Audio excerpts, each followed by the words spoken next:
Well, what you doing there, Pops? Trying to smear Bondo, making a cake. Very nice. Oh, gee.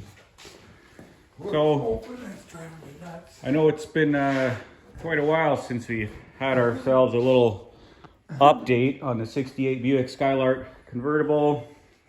Been busy with other things.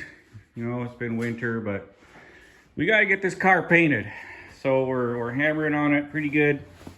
My niece is graduating, and she's got her grad parade in May.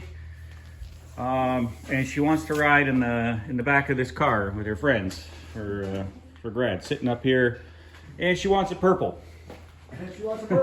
So that's what we're doing. So we found some pretty bad damage. You know, the Bondo was about a 1/2 inch thick back here. We managed to pull this out a bit.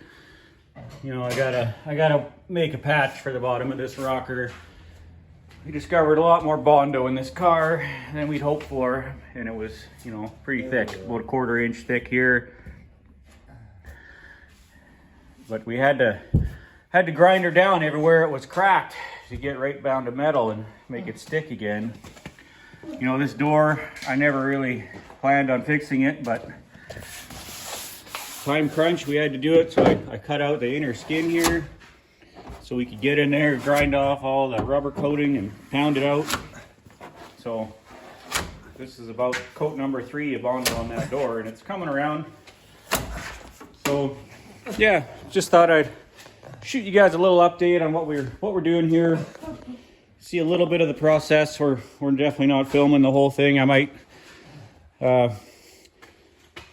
film a little bit of the spraying. What we're gonna do is like a black sealer, and then we're gonna get that fppigments.com. We're gonna pick out a purple off of there, and it's just a powder you just add to your clear and spray it over top of that black sealer, and yeah, it comes out real sharp, quick and easy. So that's our plan.